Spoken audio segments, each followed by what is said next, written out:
The debate has raged on for decades. Does violence in mass media have a direct impact on aggression in the humans who are consuming it? Some researchers state that it unequivocally does, while others insist it does not. A 13-year-old boy in China killed 3 of his family members, and it was claimed that programs he watched on television taught him how to carry out these murders and to dispose of the bodies. In Wisconsin, 2 12-year-old girls brutally stabbed their friend 19 times, allegedly to appease the internet-created fictional character Slenderman. And in 2016, Australian teenager Brittany Jade Dwyer brutally stabbed her grandfather to death, claiming she had been inspired by the popular horror television series American Horror Story. However, the way that Dwyer carried out this murder has led many to wonder if she was being honest about her assertion, or if there was simply something very, very wrong with Brittany J. Dwyer on a much deeper level. Brittany's life started like many others. She grew up in a quiet suburban neighborhood surrounded by family and friends, but her path would take a much darker turn than her peers. Today, we will explore the events that led a seemingly ordinary teenager to commit an unthinkable crime, one that sent shockwaves through her family and community and made headlines throughout the world, leaving us all questioning the true nature of evil.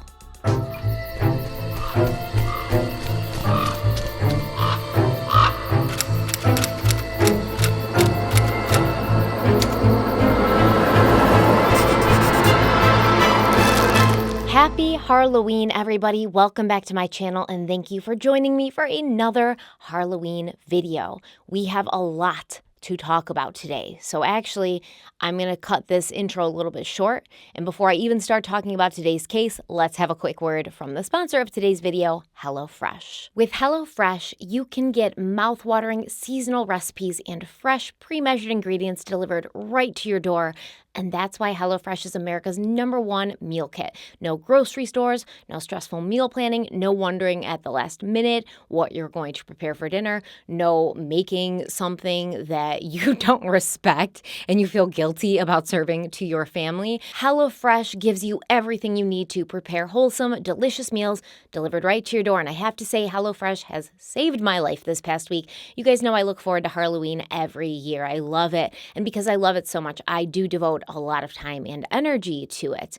I fall down a bunch of rabbit holes. I'm up all night researching. I get up early to research. And after being in Florida for 10 days for CrimeCon and then a family trip, I arrived home to an empty refrigerator and no desire to go grocery shopping because I wanted to dive right back into Harloween. And luckily, there was a HelloFresh box waiting for me, so the grocery store could also wait. And even though this fall is going to feel jam-packed, HelloFresh makes whipping up a home-cooked meal actually doable, especially with their quick and easy meal options, including their 15-minute meals. That's less time than ordering food for delivery. And like I said, everything's pre-portioned, so you have exactly what you need for each meal, which means no food waste, which is super important to me. One of the big reasons I love HelloFresh is the no food waste. And they give you recipe cards with each meal, and these recipe cards have step-by-step instructions and pictures included, which makes it impossible to mess up, even if you aren't someone who cooks regularly. With so many in-season ingredients, you'll taste all the freshness of fall in every bite of HelloFresh's chef-crafted recipes, and the produce travels from the farm to your door so that you get it at peak ripeness, and it's just fresh, crisp, delicious. And I don't talk enough about the HelloFresh market, but I do love it because they have all of these yummy add-ons for you to enjoy the season's limited fall flavors. You can feast on desserts like their apple cider cake with caramel sauce, which has been like my favorite. It's like a spice cake. It's so freaking good. They also have these little mini pumpkin cheesecakes, and I personally don't like cheesecake, but that really doesn't matter because everyone in my house ate them all anyway, so I wouldn't have gotten one anyways. I love HelloFresh. It's been a staple in my house and in my routine since early 2020, honestly, and I think everyone can get a lot of benefits from HelloFresh, including saving time, saving money compared to grocery shopping and takeout, and simply getting to enjoy delicious food that you've prepared yourself and that you can feel proud of. So if you want to check HelloFresh out for yourself, go to HelloFresh.com and use code stephanieharlowe16 for 16 free meals plus free shipping. This offer is for new subscriptions only, and it varies by plan across 9 boxes. Once again, go to HelloFresh.com, use code stephanieharlowe16 at checkout to get 16 free meals and free shipping. And thank you so much to HelloFresh for sponsoring today's video. Let's dive in. Okay, so on August 8th, 2016, police were called to the Craigmore, Adelaide home of 81-year-old Robert Whitwell at around 11:30 a.m. Robert had been found in his home, stabbed multiple times, and he'd been left by his assailant to bleed out. And the way he was discovered was actually because a neighbor had gone to check on Robert after this neighbor became worried when an unread newspaper had remained in Robert's driveway for more than a day. And this was out of character for Robert, who was described as a perfect gentleman by those who knew him, a man who was incredibly independent for his advanced age, who kept his home and garden in immaculate condition. And neighbors also said that Robert had one hell of a sense of humor. He could always be counted on for an entertaining chat and a funny story. Robert's wife, Joyce, had been diagnosed with dementia, and she was living in a nearby nursing home. And according to Robert's grandson, Ryan, his grandfather still treated his beloved wife like a queen, the same way he'd treated her throughout their entire lives together. Every day at the same time, Robert would visit with Joyce at the nursing home. He would hold her hand, talk to her, and brush her hair, even though many days she had no recollection of who he was. But his presence seemed to calm her, even so. Ryan remembered a time when he was young and he looked at Robert and Joyce as the true definition of love. Robert would always hold doors open for his wife. He would call and book her weekly hair appointment for her. But Robert treated all of his family with an immense amount of kindness and love.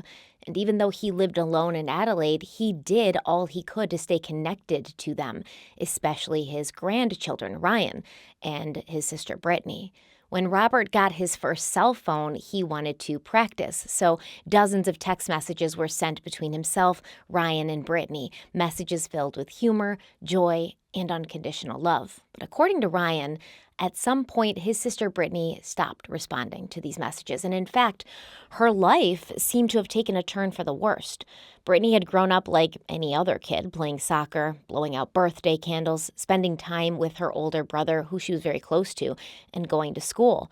But as she reached her teenage years, something seemed to interrupt the carefree and innocent nature of childhood. Brittany's mother, Tanya, said that in high school her daughter had made a new best friend, Shelby Holmes, and the two girls would become obsessed with knives and violence. Tanya said, quote, "I think they are a little bit dark, as in they would do things in cemeteries and go to cemetery tours and dark things. There were some things with blood and knives. I think they had a bit of an obsession with some dark stuff," end quote. And Shelby Holmes herself would later refute these claims, saying, quote, "It was just what any other normal teenager would be interested in, like horror movies and things like that, nothing alarming," end quote. And I do agree with Shelby on that aspect. A teenage girl or a teenage boy being interested in going to cemeteries, doing cemetery tours, kind of being interested in horror movies and things like that, completely normal. I still like to do those things. I go to cemeteries and sit there to relax and be alone and like write or read. I enjoy being in cemeteries. I find them very peaceful. I don't find them terrifying. I like reading the gravestones. I like, kind of thinking about the lives of the people who are buried there based on their gravestones and coming up with different stories about who they were, how they lived, who they loved. So I don't find anything innately dark or concerning about the things that Brittany's mother said she was into. However, Brittany's mother also did say that she was into, dark things like knives and violence.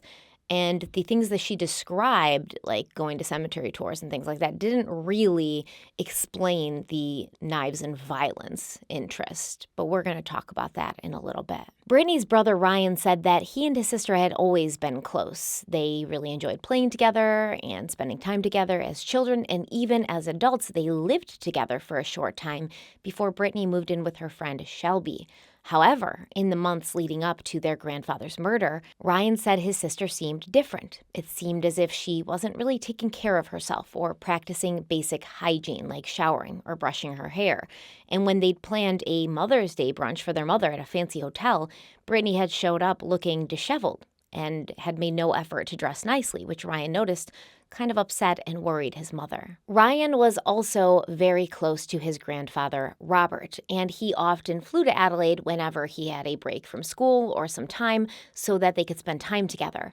The last time Ryan had seen Robert had been in March of 2016 to celebrate Robert's 81st birthday, and during this visit, they went out to lunch and paid a visit to Nana Joyce, who was 94 years old at the time.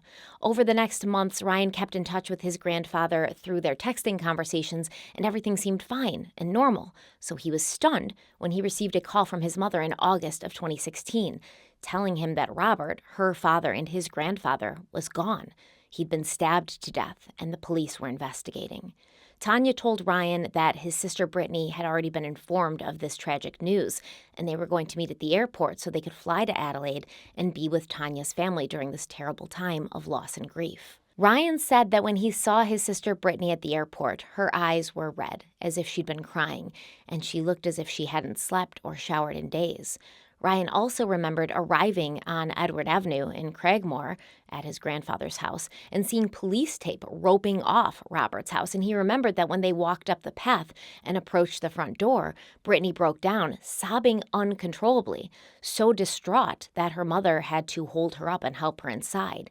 Inside of Robert's clean and well-kept home, Ryan saw a card addressed to him sitting on the kitchen counter, ready to be mailed out. Ryan's 24th birthday was right around the corner, and thoughtful as always, Robert had made sure that his warm birthday wishes would reach his grandson and give Ryan a bright spot in his day. The police also told Robert's family that when they had found his body, they'd also found his computer, a laptop that had been propped open, displaying old family pictures. The detectives said that they weren't sure what had happened to Robert, even though he'd been found with 4 stab wounds. They said Robert could have taken his own life, or it could have been an accident. He may have been the victim of a robbery turned violent. Now, Ryan knew that his grandfather would never harm himself, and nothing in the house seemed to be missing, including a great deal of cash that Ryan knew Robert had hidden in his home. Robert had saved for years to store away $111,000, all in cash, and he kept this entire life savings in a secret drawer in the shed in the backyard of his home. The door to the shed had been found open, but the money hadn't been touched.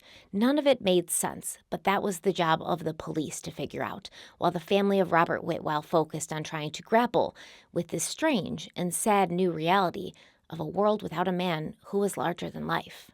In the aftermath of Robert's death, Brittany Dwyer cried and talked and laughed with her family about her grandfather's life. She said that it couldn't have been murder because everyone loved Robert. He never had an enemy in his life. Robert's brothers, Jeffrey and Peter, consoled Brittany, who was clearly very affected, even though they too were distraught by the loss of their beloved brother. One day, during the wake, which took place at Robert's house, a neighbor, Stephen Clay, was out walking his dog when he came upon Brittany sitting on the curb outside of Robert's house on her phone. He stopped and asked if she wanted to pet his dog, and Brittany looked up and told Stephen Clay in a deadpan voice that her grandfather was dead. Later, Stephen Clay said, quote, "I said to her that I was sorry for her loss and hoped that she was okay. I then asked her if she would be all right, and she said that she doesn't know what's going to happen to all her grandfather's money now. At the time, I didn't think much of it, but a bit later I thought it was odd that she would mention the money so soon after a loss." End quote. 3 weeks later, 19-year-old Brittany was arrested for the murder of her grandfather, along with a young woman named Bernadette Burns, who her mother and brother had never even heard of. As it turns out, Brittany had become aware that her grandfather had a great deal of cash stashed away in his house. She'd heard her mother on the phone begging Robert to put the money in the bank where it would be safe. But Robert, like many people, didn't trust the banks, didn't trust that his money would be safe in the banks. I do think that this is an older person thing sometimes because, they lived through times when the banks would run out of money and then just shut the doors and say, sorry, we can't give you your money. So Robert really felt much safer with his money in his own house, where he knew where it was, he knew where he could find it, and nobody could deny him his money. And so after Brittany heard this conversation, she hatched a plan with her friend. But the initial plan had not been put together with Bernadette Burns. It had first involved her best friend, Shelby Holmes, who would also be arrested shortly afterwards and charged with criminal trespassing. So here's what happened. On April 30th, 2016, Brittany Dwyer and Shelby Holmes drove over 120 miles from Queensland, where they were living, to Adelaide, with the specific intention of robbing Robert Whitwell. Before leaving, the two girls packed a sports bag that contained bolt cutters, tin snips, a knife, a hammer, gloves, a torch, and some cable ties. When they arrived in Adelaide, Brittany and Shelby checked into a motel near Robert's home, and they began watching him in his house to get an idea of his movements.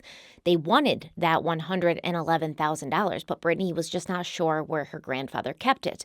So she sent Shelby to keep an eye on things while she waited at the motel for news. As Shelby cased Robert's house, she sent Brittany text messages, keeping her apprised. And one text message read, quote, "He said hey to me. OMG. He's lovely," end quote, referring to Robert, who was known to be incredibly friendly, with a kind word and a smile for everyone, even a strange teenage girl who was hanging around his house with nefarious intentions. Now, Brittany responded back with a text, and this text absolutely blows my mind and is going to contribute to the, conclusion that I have about Brittany.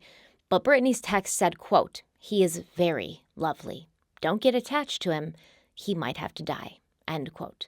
Like I said, this is crazy to me because Brittany is acknowledging he's a lovely person. He's very lovely.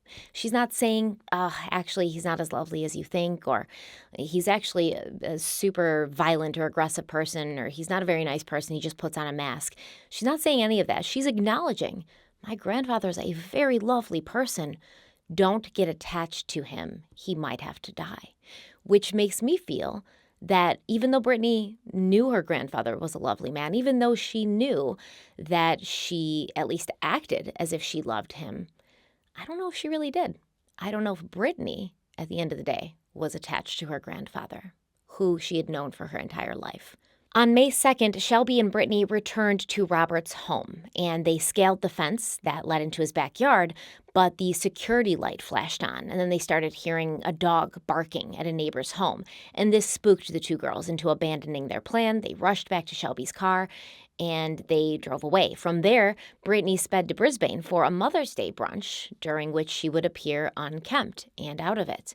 Now, here's a little wrinkle in the story, because according to Brittany, she and Shelby were more than just friends. They were lovers, even though Shelby Holmes denies this.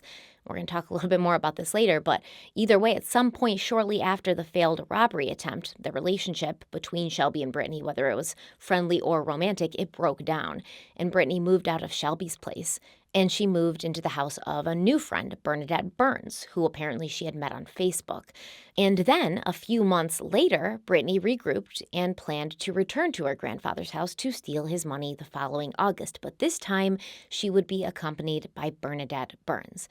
Now, at this time, court records show that Brittany was not doing well financially, and on the day that she and Bernadette took the long drive to Adelaide, her bank account was overdrawn by $24. The following day, it was overdrawn by $70, and by August 5th, the bank account was overdrawn by $470. And this was the day that Brittany knocked on her grandfather's door, wearing gloves and concealing a knife, while Bernadette Burns waited in the car at the curb, touching up her makeup.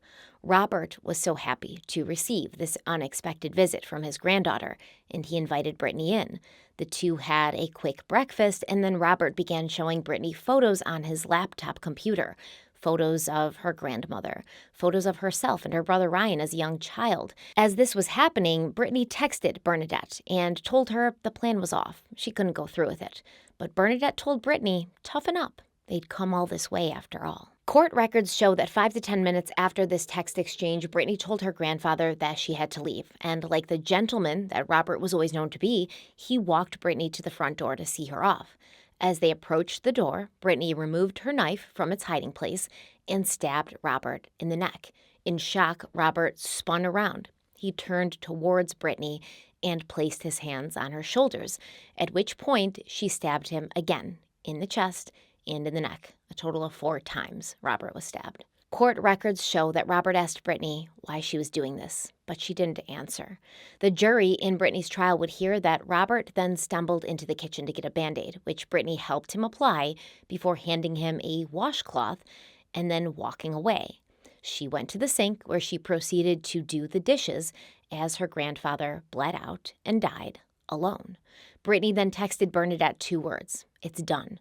Bernadette Burns then entered the house, and she and Brittany began to search for the $111,000 that they knew Robert had stashed somewhere. However, even though they entered the shed in the backyard, they did not locate the hidden drawer where Robert kept the majority of his cash, and they ended up leaving with $1,000 that they'd taken from Robert's wallet, along with some collectible coins and 2 digital cameras. That's it, $1,000. Around noon, less than an hour after stabbing her 81-year-old grandfather to death, Brittany Dwyer posted on Facebook. And she posted, quote, "The story of my life. I knew better, but I did it anyway." And I have to wonder, this glimmer of regret Brittany seemed to be feeling in the aftermath of Robert's death, was it because she had killed him? Was she feeling regret because she had killed him? Or was she feeling regret because she'd been unable to locate his money? And she realized that this man who had lived a good life, who'd been good to everybody around him for 81 years, a man she'd known, a man who had loved her since she had been born, he died for $1,000. He had died at her hand for $1,000 and some coins. Back in Queensland, Brittany and Bernadette returned to their lives, but it seemed that someone was having some difficulty wrestling with what had happened to Robert Whitwell. And it wasn't Brittany, it was Bernadette Burns. Brittany and Bernadette shared the house they lived in with 2 other people, Jody Greaves and her boyfriend Jamie Dennis. Jody would later tell the police that Bernadette had told her the reason she and Brittany had driven to Adelaide was to rob Brittany's grandfather. And Jody said that Bernadette told her before they'd left, Brittany had joked to Bernadette that she was going to kill Robert. Jody said that at first Bernadette had thought Brittany was joking, but as Jody and Bernadette were talking about this, Bernadette burst into tears and confessed everything. Jody Greaves told police, quote, "Bernadette then told me it took about 20 minutes for him to die, and Brittany did the dishes while he was dying. I was pretty silent for a while after she told me this, as I was totally shocked. I told Bernadette that I was shocked, and I wasn't sure if she was playing a joke on me. Bernadette told me it wasn't the first time Brittany had killed someone. She said that Brittany's friend caught herpes from a bloke, and Brittany went and killed him and dumped his body in a lake." End quote. As we would come to find out, Bernadette Burns was not the only person that Brittany discussed death with. Over 19,000 texts had been exchanged between Brittany and her old friend Shelby Holmes over the course of the previous 2 years, and these messages had been deleted from Shelby's phone, but law enforcement would recover them from Brittany's phone. As it turned out, just months before the murder, the 2 women had been discussing some pretty dark fantasies. Prosecutor Amy Fisher would reveal during a future bail hearing, quote, "There are numerous texts between the 2 of them where they talk about slicing the throats of people, going on mass rampages, and killing people at rave parties," end quote. Fisher continued on, saying, quote, "I appreciate that may well be just a flippant conversation between 2 friends, but in the circumstances where an elderly man has been in fact murdered, police have no choice but to take these conversations very seriously," end quote. I don't know about you, but I don't have flippant conversations with my friends about slicing people's throats at rave parties. Nope, never have. Not at all. Never, not once. Shelby and Brittany also discussed in texts and in detail the plan to rob Brittany's grandfather, even making light of the whole situation. During one text exchange, the pair discussed a mutual friend who had suddenly come into some money, and Brittany joked, quote, "Maybe they beat us to poppers," end quote. They also talked about stealing drugs from Shelby's mother, who was a veterinary nurse. So technically, we have 3 people involved in some way with this robbery/murder plot. Brittany Dwyer, Bernadette Burns, and Shelby Holmes, and they were all subsequently arrested and faced a variety of charges. 19-year-old Shelby Holmes was charged with 1 count of serious criminal trespass for her part in watching Robert Whitwell for several days, during which she received a text from Brittany telling her to not get too attached to the lovely old man because he might have to die. Shelby Holmes was charged with criminal trespass and sentenced to 17 months in jail with a non-parole period of 9 months. Initially, she was denied bail, with her lawyer, Andrew George, announcing that this decision would be challenged in the Supreme Court, saying, quote, "My client has been caught up in the murder allegations in relation to her friend, but she's not charged in relation to the alleged crime. It's absolutely unfair that bail was refused. Her parents are pretty upset. They want to go home. She's not involved in the murder," end quote. Oh, her parents are pretty upset and they want to go home. Okay. Her parents are pretty upset that she's not being given bail? Are they not pretty upset that she took part in a plan to rob an old man of his money, during which she was told straight out and explicitly that he might have to die? Or does that not upset them? They just want to go home. They just want to go home. I think you see this pattern of a lack of accountability that parents place on their children, and these children going on to do things, not necessarily violent things, not necessarily committing murder, but things that, lack a moral compass. Now, Justice David Lowell would later allow Shelby's parents to bail her out, despite the prosecution and the South Australian police voicing their concerns that her release might interfere with the murder investigation. They said that Shelby could potentially contact key witnesses. Shelby was allowed to go home with her parents, where she was given strict conditions, which included a curfew and orders to not contact any prosecution witnesses. I don't know if those are really strict conditions, but okay, you have a curfew and you can't intimidate prosecution witnesses, Shelby. These seem just like the bare minimum, but okay. It didn't really matter because Shelby's sentence would later be suspended on the condition that she be on her best behavior for the next 3 years. Now, the following November, Shelby Holmes appeared on 7 News Spotlight. Do you want to say sorry? Yes, I'm sorry that all this ever happened.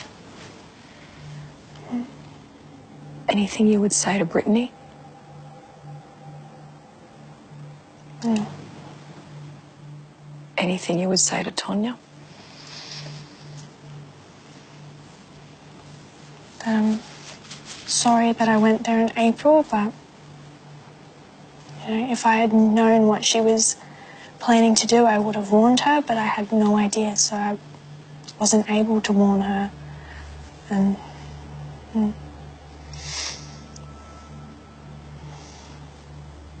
Anything you would say to Robert? sorry.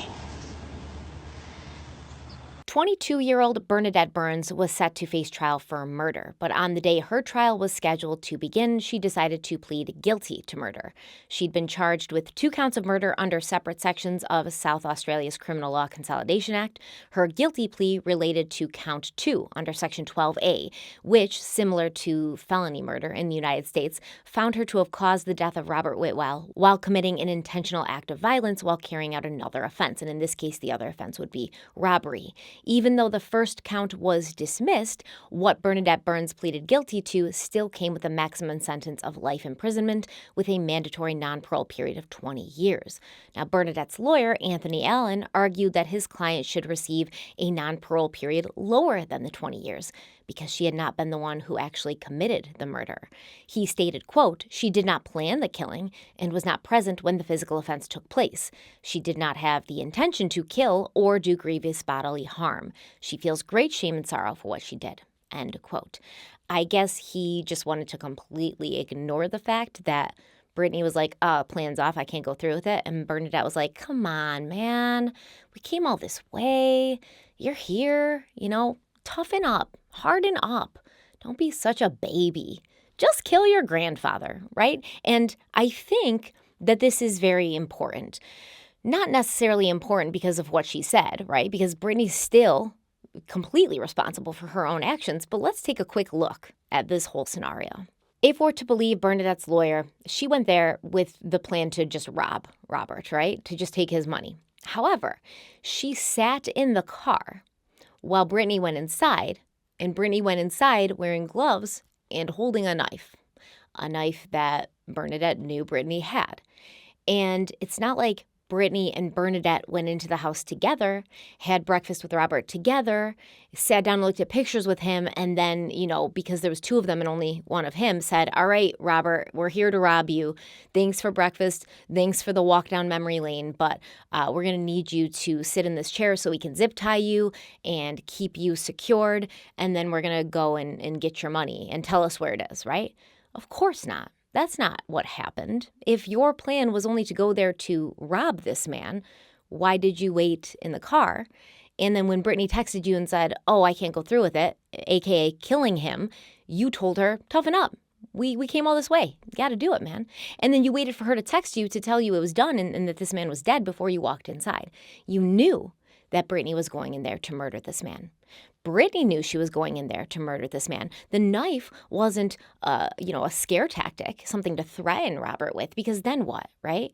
You walk in there, you tie him up, you take his money, but then he's going to tell someone, right? He's going to call your mom, Brittany. He's going to call the police. You're not going to get away with this. You knew, both of you knew, the only way you would be able to get away with this was if he was dead. So I find the minimization of Bernadette's part in this to be a little offensive to our intelligence, into Robert's memory. So Bernadette's lawyer, Alan, he said that Bernadette had been addicted to methamphetamine at the time of the murder, and now she felt a deep regret for her part in it. And she realizes what she has done is unforgivable. But he also said, she's got a 4-year-old daughter who's not an Australian citizen, and, give her a lower parole period because after her release, Burns is going to be deported back to her home country of New Zealand. And it feels like he's kind of saying, don't worry, you can let her out sooner because she won't be Australia's problem. Send her to New Zealand, right? And then they can worry about whether or not she's going to reoffend. In November of 2017, Bernadette Burns was sentenced to life in prison with a non-parole period of 13.5 years. And that pretty much means she's going to get out in 13.5 years. She's not going to serve life in prison. There is no chance that this woman's going to be in prison for life. And, very, very likely chance that she's going to get out after 13 years. Now, to be fair, I do not necessarily believe that either Shelby Holmes or Bernadette Burns are a danger to society. And I highly doubt that either of them will go on to murder anyone, right? I definitely don't think Shelby Holmes would hurt anyone. I think that she probably got herself wrapped up in Brittany's plan. And when Brittany said, oh, don't get too attached to him, he might have to die, and then they didn't follow through with the plan, and then they went home, Shelby was probably thinking about this and kind of being like, oh, that's really fucked up. So that's probably the reason that the relationship between Shelby and Brittany deteriorated shortly after they went to Robert's house in Adelaide. However, Brittany Dwyer is a completely different story. Brittany would also be sentenced in November of 2017, but months before, in July, she told a psychiatrist that her grandfather had molested her as a child, an assertion that prosecutor Jim Pierce told the judge was very convenient considering, quote, in those extensive records of interviews where Miss Dwyer was putting her cards on the table to police, she put forward her version of events which developed over time. It started out with her saying, no, I wasn't involved, to eventually in the second interview saying, yes, I was there, I did it, I was the perpetrator. Then in the fifth interview, she was pressed further about her underlying motives. In all of the interviews, there was not one syllable uttered by her on any occasion that her grandfather had done anything to her, or that she had gone there, as she tells the psychiatrist, to speak to her grandfather about these issues, end quote. Yeah, Brittany told the psychiatrist that her grandfather had molested her for years, and that she went there that day to confront him about it, and that's why she ended up killing him. We know that's bullshit, right? That's absolute bullshit. The fact that Shelby Holmes had texted her, oh my God, your grandfather's lovely, and Brittany had texted back, he's very lovely. Instead of saying, yeah, he looks lovely or he seems lovely, but he's a really bad person, tells me everything I need to know. The fact that she never told any friends or family or anything about this tells me exactly what I need to know. Now, Pierce, the prosecutor, asked the presiding judge, who was Justice Nicholson, to not take this portion of Brittany's psychiatric report that seriously, saying it was insidious to a man who was murdered in such a way. And Pierce stated, quote, in my submission, the court would be entitled to infer, with the absence of evidence from Miss Dwyer about this, that it is just simply an invention designed to give her an explanation for why she acted as she did. Because the only other explanation is premeditated, pre-planned, almost sociopathic killing, end quote. Brittany Dwyer was represented by attorney Craig Caldecott, although you wouldn't know it sometimes from hearing Caldecott talk about her. He told the court that his client was not sure whether her sudden flashbacks of abuse at the hands of her grandfather were real or not, and they would not be including these claims as a motive in the murder, which makes absolute sense that you wouldn't include these claims as a motive in the murder because you have no evidence of these claims. Like you said, your own client doesn't know herself whether they happened or not. You would, however, try to use them as a mitigating factor for her sentencing. You might use this alleged abuse as a way to get her a lighter sentence. Caldecott said, quote, the motivation is obviously robbery of money from Mr. Whitwell, but it seems to be, to a certain extent, motivated by a TV program called American Horror Story. That aspect is very troubling, end quote. put a pin in the American Horror Story thing because we're going to come back to it later. But first, let's hear what else Craig Caldicott had to say about his client, Brittany Dwyer. He claimed that Brittany had a troubling childhood and she was currently suffering from borderline personality disorder while also on the daily abusing a heavy amount of substances. According to Brittany, every single day, she consumed large amounts of cannabis, followed by a bottle of vodka with a cocaine and ecstasy chaser. I mean, that would explain why she was broke and why her bank account was constantly overdrawn, right? Because she said she was smoking an ounce of weed a day. And I don't know what it's like in Australia, but here in the US, an ounce of weed can run you anywhere from $60 to over $300. And she was allegedly smoking an ounce a day. That's an expensive habit. Along with all these other drugs, all these other hard drugs and alcohol, those are expensive habits. But even Brittany's own lawyer wasn't buying her claims. Like I said, sometimes he would talk and I'd be reading the article and I'd be like, oh, isn't this Brittany's lawyer? And then I'd be like, yes, it is Brittany's lawyer. He seems to not really be buying any of her bullshit.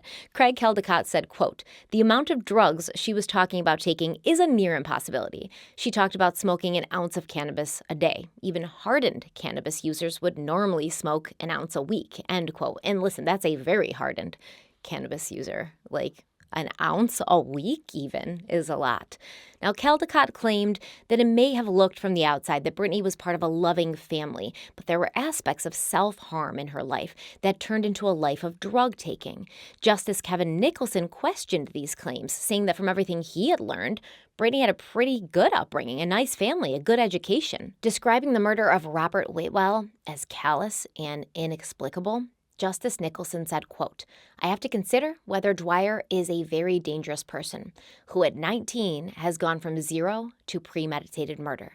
This was not a crime of passion. There's no alcohol or drugs involved.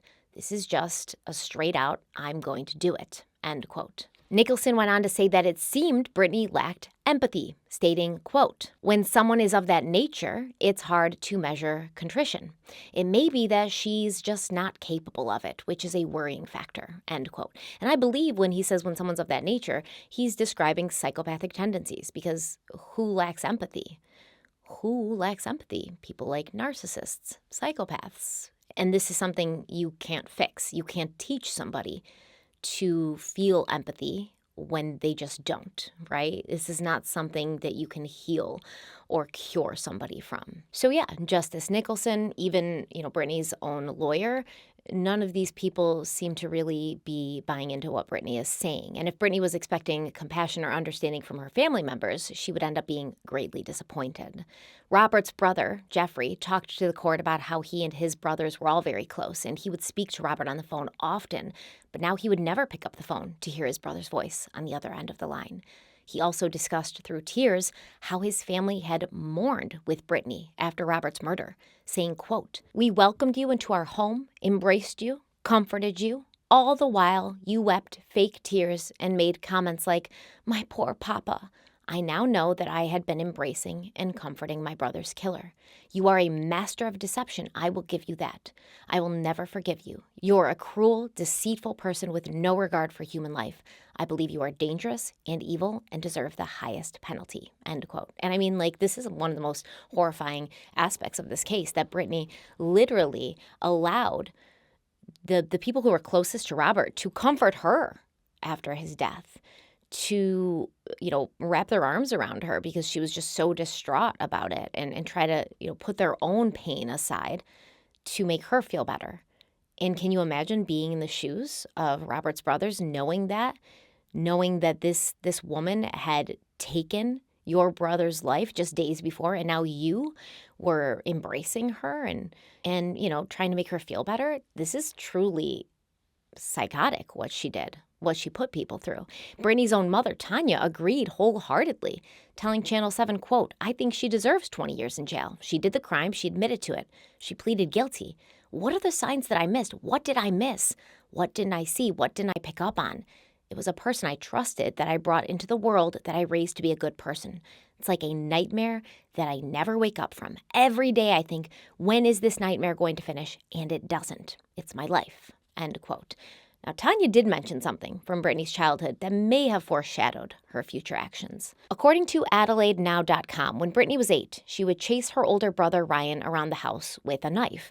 And 13-year-old Ryan was so afraid that he would lock himself in the bathroom while his younger sister waved the knife under the bathroom door. Tanya said that both Brittany and Ryan didn't tell her about this incident until almost a decade later, and she said, quote, "I didn't think much about it at the time other than it was the kids talking about past times," end quote. And this is not normal, okay? I am not going to sit here and blow smoke and tell you that an 8-year-old chasing her 11-year-old brother around the house with a real knife, and then when he locks himself in the bathroom and is upset and scared because you're chasing him with a real knife, you decide to put the knife under the door and wave it around at him.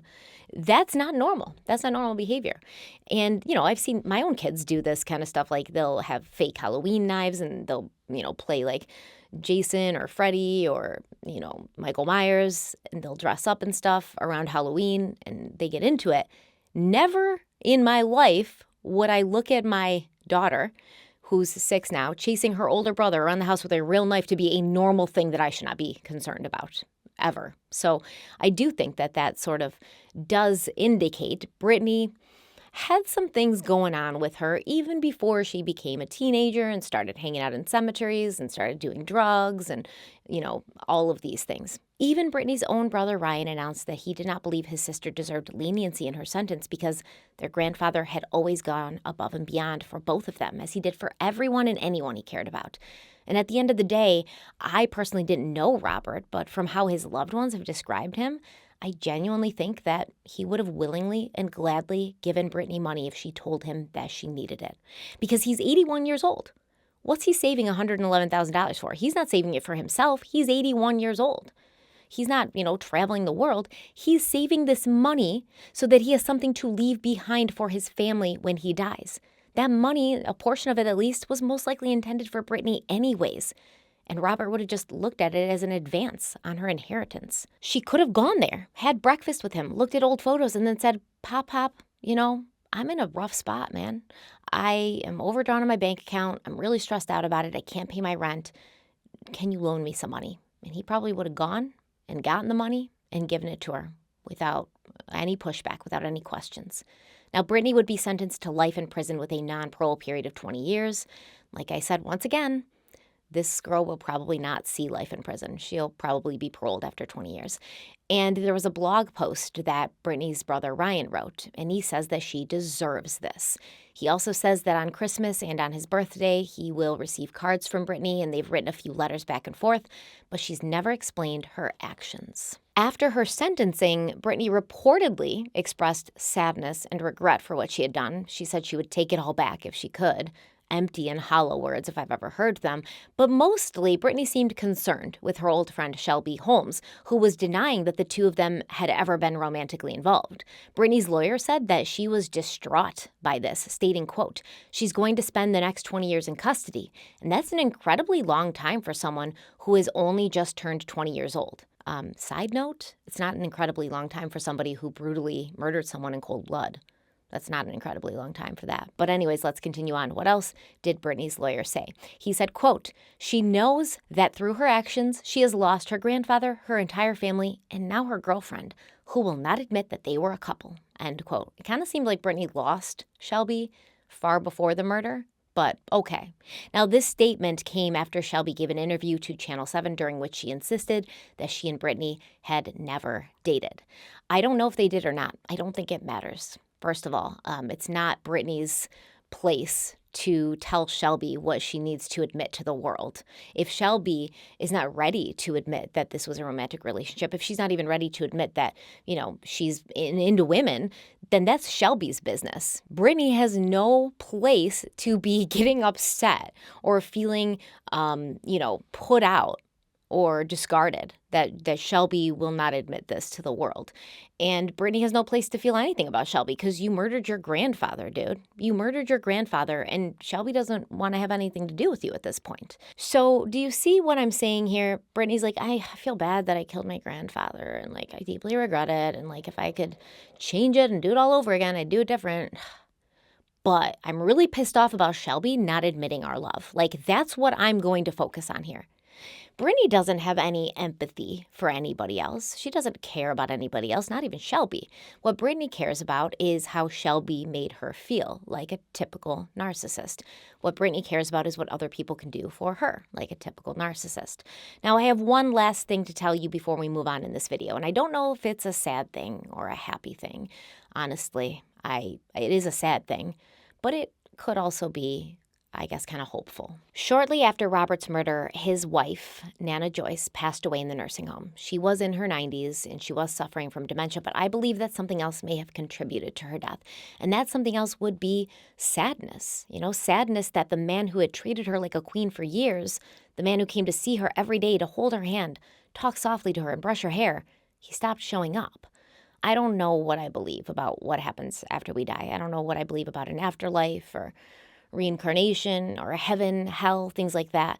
I don't know. But if there is a heaven, I hope that Robert and Joyce are there and that they're together and that they're once again strolling hand in hand. She's leaning into him, looking up into his eyes, laughing. He's looking down at her with love in his eyes. He's cradling her face in his hands and placing sweet kiss after sweet kiss on her lips. And they are together forever, as they were always meant to be, a gentleman king with his beautiful queen. What Brittany J. Dwyer did to her grandfather is unforgivable, and it's not justified by any alleged drug use or money issues. And I truly believe that only a deeply depraved individual with psychopathic tendencies would be capable of doing such a thing. But that does bring us to something that Brittany's lawyer said. The fact that her actions had been partially inspired by the television show American Horror Story. American Horror Story is a highly popular and critically acclaimed anthology television series created by Ryan Murphy and Brad Falchuk. The show first premiered in 2011 and has since run for multiple seasons, each season with its own unique storyline, characters, and setting. While the specifics of each season vary, the series is well known for its blend of horror, drama, and darkly twisted narratives with common themes including supernatural occurrences, psychological terror, and many, many evil and violent characters. Now, as far as I know, the connection between American Horror Story and Brittany Dwyer was never explained outside of this brief comment made by her lawyer. But then again, many aspects of Brittany's case were never revealed to the public, including almost all of those 19,000 texts she sent and received, with the exception of the few we've discussed in this video. Now, I would venture to say that there was discussion in these text messages about American Horror Story with Shelby Holmes. Shelby and Brittany were into horror movies, which means they were probably into American Horror Story. They were into going to cemeteries and taking cemetery tours and into dark stuff. So they most likely discussed American Horror Story. They most likely talked about maybe, things that were happening in the show that they would do. Like, for instance, the whole throat slicing at a rave thing sounds very American Horror Story inspired. It's got an AHS aesthetic to it. So I guarantee you that's where this was brought up. But we don't know for sure. We don't know for sure what the American Horror Story connection was. However, this does open the debate about whether violence in television, movies, and video games causes violent behavior in people, which has been a complex and ongoing discussion for decades, becoming the subject of research, public policy discussion, and controversy. Now, in this next section of the video, we're going to get into psychology, right? Some psychological studies. We're going to discuss and explore this topic. So if you simply came here because you were interested in the case at hand and the psychology behind these cases doesn't interest you and you're not into it, you can shut off now. You can go and watch another video. But if you want to know more and if you want to dive deeper, stay with me and we'll talk about it. But I don't want to hear any comments in the comment section being like, ugh, this psychology talk is so boring. It's actually not. But if you find it boring, then you should click out now. I'll give you a second. All right, let's dive in. Okay, there have been so many studies done on this, violence in media thing that it would be impossible to discuss them all. It's impossible to really go as deep as I'd want to. But you can find evidence and theories that support either argument. Like some people say that it does, some people say that it doesn't. I have my own beliefs, which I'll discuss at the end. In 1969, after 15 years of consistently disturbing findings about violent content in children's programs, the Surgeon General's Scientific Advisory Committee on Television and Social Behavior was formed to assess the impact of violence on the attitudes, values, and behavior of viewers. And they found that children who watched violence on television may become less sensitive to the pain and suffering of others. They may be more fearful of the world around them. And they may be more likely to behave in aggressive or harmful ways toward others. Psychologist Albert Bandura's research in the 1970s revealed that a child's aggressive acts were partly influenced by what they observed. Bandura found that in general, the more aggressive the people or films observed by the child, the more aggressive the child would act. This is because children decide how to behave through social learning, by watching and then imitating others. Research started in the 1980s by multiple psychologists found that children who watched many hours of violence on television when they were in elementary school were more likely to show higher levels of aggressive behavior when they became teenagers and young adults. It was discovered through long-term studies, meaning they will start, tracking subjects from a young age and then track them throughout their lives. Subjects who watched a lot of violence on TV at the age of 8 were more likely to be arrested and prosecuted for criminal acts as adults. In 1998, the National Television Violence Study reported that 60% of television shows included violent acts. And I would say that in 2023, that percentage has probably shot up dramatically. I remember even just 5-7 years ago, seeing, violence depicted on television and kind of being shocked by it. And now I see violence all the time on television, even in network television. And it's way worse than the violence I was seeing, 5, 7, 10 years ago on TV. But even I am desensitized to it. I'm not shocked any longer. A National Institute of Health study published in 2007 suggested that exposure to violence in television, movies, video games, cell phones, and the internet increased the risk of violent behavior on the viewer's part, the same way that growing up in an environment filled with real violence increased the risk of people behaving violently. And we know this to be a fact, right? If you grow up in a household that is just marked by violence or abuse, there is a likelihood that you're going to be more violent because you mimic those behaviors. You think that they're okay. You think that they're normal. We have studies of children who grow up in war-torn countries experiencing horrible acts of violence in front of their eyes, and they either become just incredibly traumatized by it or they go on to repeat this cycle. The NIH states that this kind of exposure can have both short-term and long-term effects on a person. Now, the short-term effects of exposure to media violence are mostly due to 3 different processes, which are priming, arousal, and mimicry. Priming occurs when an individual's exposure to a certain stimulus influences their response to a subsequent prompt, and this person will have no awareness of that connection. For example, in word association tasks, a subject who's presented with the word doctor and then presented with a list of other words will pick out and recognize the word nurse much more quickly than the word cat. Unconsciously, our brain makes the link between the words doctor and nurse. The field of psychology claims that priming can have a large effect on our decision-making and behavior, and studies have shown that we can be primed to behave in many ways based on what we've read, watched, seen, and heard. And this is due to something called schemas, which are pieces of information stored in our long-term memory that form a cognitive framework which helps us organize and interpret information. Schemas are basically patterns of thinking and behavior that people use to interpret the world around them. And these schemas can be activated by sights, smells, and sound. And when the schemas are triggered, memories become easier to access. Priming is the concept that certain schemas are activated in unison, together. And once related schemas are activated and more accessible, it becomes easier for us to make a connection between the two, so that in the future we react faster with related information when a unit of information is activated. So basically, you're a kid, right? And you don't understand that the stove gets hot when it's on. And so you touch it and then you get burned. And you only have to do that a couple of times before your brain makes the connection between the stove and getting burned. Makes a connection right between the stove and a high temperature. So now in the future, when you see the stove, immediately your brain's like, stove, getting burned, right? Stove, hot. These are things that our brain does to basically save us a lot of pain and in torment. Now, the more these schemas are recalled in unison, the stronger the connection.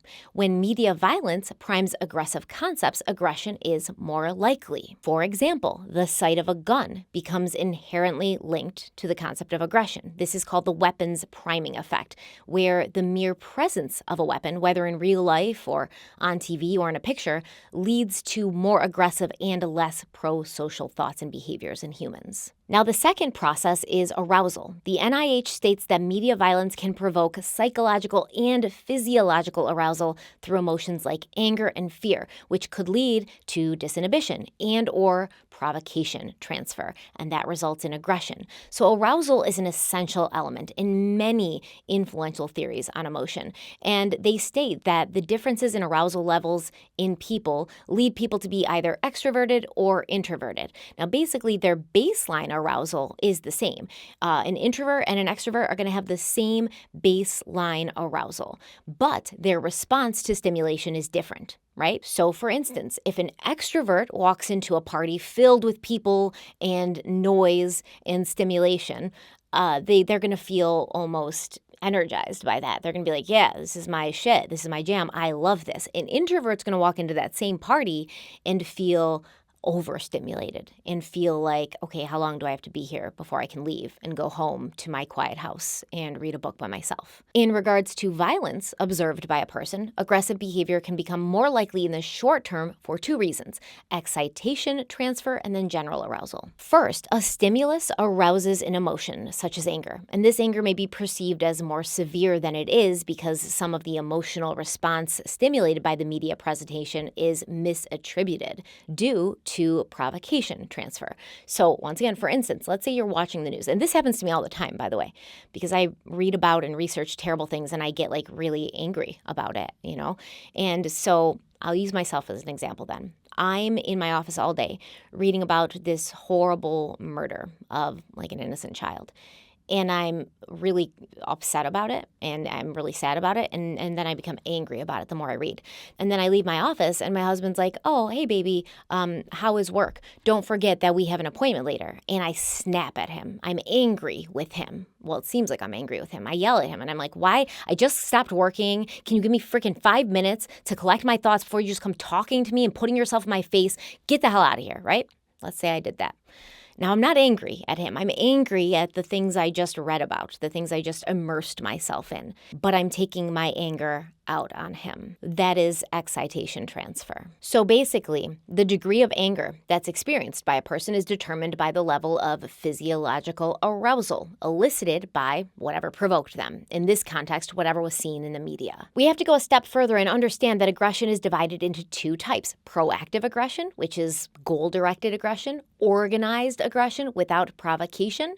It has historically functioned as a means to gain resources or attain domination or to protect yourself or your family or your tribe. And then there is reactive aggression, which is impulse and emotion driven and involves high affective physiological arousal. This form of aggressive behavior occurs as a hostile response to interpersonal provocations or threats. Studies have found that those with psychopathic tendencies are far more likely to engage in reactive aggression, which causes them to hurt innocent people, right? So a serial killer, for instance, a serial killer like the Green River Killer. Why did the Green River Killer kill all of those women? What was his problem with these women personally? Well, he didn't have a problem with them personally. They'd done nothing to him. He didn't even know them. He was angry about other things happening, a relationship with his mother, maybe an ex-girlfriend or an ex-wife who had done him wrong. And this causes him now to take his anger out on somebody who he doesn't even know. It's been shown that people who have higher levels of self-control experience reactive aggression far less than their counterparts. So basically, you see something on television that causes anger in you and you lash out in an aggressive manner towards another person. The third short-term process is mimicry, which we've already discussed briefly because evidence has shown that human and primate youths, they have an innate tendency to mimic whomever they observe. Observation of specific social behaviors around them increases the likelihood of children behaving exactly that way. Specifically, as children observe violent behavior, they are prone and likely to mimic it. Now, the long-term effects of exposure to violence in the media are due to observational learning and desensitization.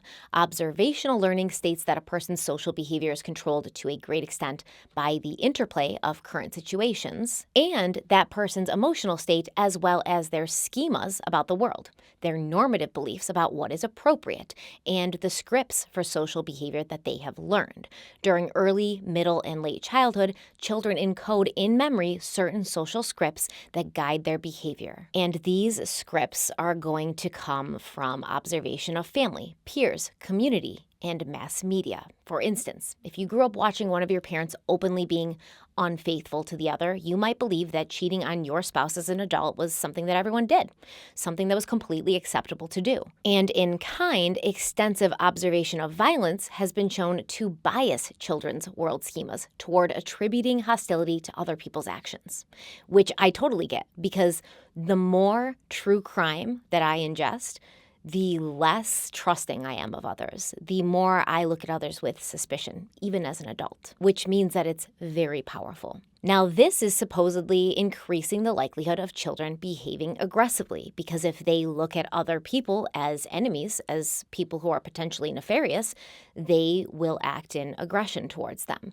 Now, most of us are already familiar with the concept of desensitization, which is the idea that repeated exposure to emotionally activating media or video games can lead to negative emotions in response to violent or gory scenes declining in intensity after many exposures. So this means that usually the normal response when you see something terrifying or scary or horrifying or violent, you have certain physical responses to this. You have an increased heart rate, increased perspiration, and self-reports of discomfort. These things usually accompany exposure to blood and gore. But with repeated exposure, it has been proven that these physical reactions reduce. You don't start getting a fast heart rate. You don't start perspiring. You don't start to feel discomfort by what you're seeing. And a child can think about and plan proactive aggressive acts without experiencing negative emotions. And this has actually been proven by scientific studies. Now, obviously, as I said, this is such a complex and contextual issue. We've just barely touched the tip of the iceberg. But I will say that I don't completely dismiss the theory that violence seen on television, in the movies and video games, the news, social media, increases violence and aggression and decreases empathy, as well as, in my opinion, sensitivity and compassion. I think that if you know anything about the brain, this is common sense. I think it also has certainly been proven. But like any other mitigating factors, the end result is still up to the individual, right? Because I am a person who really does enjoy horror movies. I like the horror genre. I like being scared. I like going to haunted houses. I enjoy it, like millions of other people around the world who consume violent media every single day. But me and those other people aren't showing up to our grandfather's house and stabbing him to death. I personally believe at the end of the day, self-control and self-awareness, along with enough positive social influences to balance out the negative ones, are the things that set these two groups of people apart. The people who can consume this kind of media and understand that they cannot go and act it out.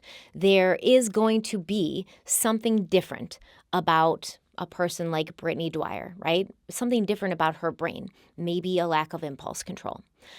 Maybe a lack of empathy. Maybe all of the things that you and I have, which are empathy and, just a general dislike of causing harm to people, that prevents us from seeing these things and thinking, I would like to try that, right? But if you do see these things and you think, I would like to try that, that is concerning, and you should seek some help. Okay, that's all I'm going to say, because I know that there's people out there like that and they may be watching this video. You should seek help unless you don't care. And in that case, you should seek help. That's the only thing I have to say. But now I'm interested in hearing what you have to say. What do you think about Brittany Jade Dwyer? Do you think that, like me, there's something wrong with her, that she may be maybe a little bit of a psychopath, maybe a little bit of a narcissist, maybe there's something in her brain that just didn't, allow her to have any impulse control or self-control? Do you think that Shelby and Bernadette should have gotten harsher sentences? What do you think about Shelby and Bernadette's part in Brittany's murder of her grandfather? What do you think about this whole debate over whether violence in media causes violent behavior in others? Do you think there's anything to it? Are you completely against it? Do you believe that there's no possible way that it could be true and it's just a way to, control and monitor what we're allowed to watch and just a, government overreach? What do you think about everything? Let me know in the comments. I love hearing from you guys in the comments. But before we go, let's do Stephanie's Small Business Showcase. And today's Small Business Showcase comes to us from Kelsey Payne and the Resins Rejects. So she says, "My name is Kelsey. I've been watching your channel since I was in college, working my shitty retail job. In my time there, I did a lot of shipping out orders in the back of the store and would listen to your videos for hours while I worked. I'm a few years out of college and still listen to you and now Crime Weekly while I pack my own orders. I have 2 different small shops on Etsy, one that is resin-based, focused on spooky, horror, and witchy items like the ghost figures, floral skulls, keychains, and more. My other shop, which is the one I am more excited about growing, is my sticker and stationery shop. Items in that shop are similar themes, horror, witchy, spooky, but on stickers, bookmarks, postcards, and notepads." And she's given me the link to both the shops, the Resin Rejects and the sticker stationery shop, which is called the Rejects Paper Shop. And honestly, everything in both of these shops is so cool and dare I say beautiful, right? They're supposed to be spooky things, but they're beautiful. The resin ghosts that have dried flowers in them are so cute. I love them. I think they're so pretty and so beautiful. And I want to get a whole bunch and make like a little ghost display on my entryway table for Halloween. There's these rose petal bat keychains that I love. They're so beautiful. There's only one left. Damn. The Rejects Paper Shop also has a ton of cute stuff. These stickers are adorable. There's ghost stickers. There's stickers that say "Stay Creepy." I'll be putting these up on screen. My favorite thing is the witchy bookshelf bookmark. I love bookmarks. I don't know what's wrong with me. I have so many bookmarks. They're all stuck into different books so that I know where I left off. I love this bookmark. I love that it has like a bookcase. It's so cool. She also has the ring stickers. Oh my God. There's one that says Cabin 12 on it, and it looks like a keychain for like the cabin. There's a sticker that has a ghost and it says, "Please be nice. I am very nervous." I love these. And I love that a lot of them are inspired by, popular media, popular horror movies. There's items inspired by Jennifer's Body, like I said, The Ring, Beetlejuice. She has a Final Girl magnet, and that's basically just, it's a Scream reference, basically. I think it's pretty much a horror movie reference, but it's a Scream reference. There's also a holographic sticker that says Strange and Unusual, which I'm definitely going to have to get, because if you guys know, I have a Strange and Unusual series that I do throughout the year. I think both of these shops are awesome, the Resin Rejects and the Rejects Paper Shop. I will link them both in the description box for you. I definitely suggest that you check them out, and I'm going to be making a couple purchases from both of these shops myself. The ghosts, the resin ghosts, all right? And definitely that bookmark, and definitely that Strange and Unusual sticker. And also definitely the ghost sticker that says, "Please be nice, I am very nervous," because there's a holographic one and I love it. I'm getting those. So go and show Kelsey and her Etsy shops some love. And for now, we will wrap up yet another successful, dare I say, Halloween video for this season. Thank you so much for being here. Like the video if you liked it. Share it if you think it's worth sharing. Subscribe if you haven't already. And don't forget to stay kind, stay beautiful, and stay spooky. And I'll see you very, very soon. Bye.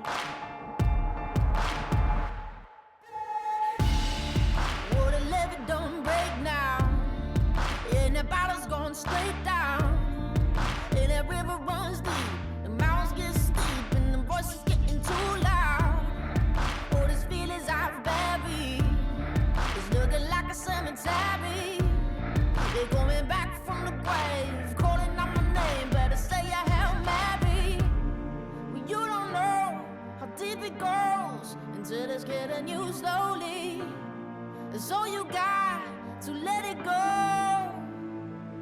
I got blood on the strings.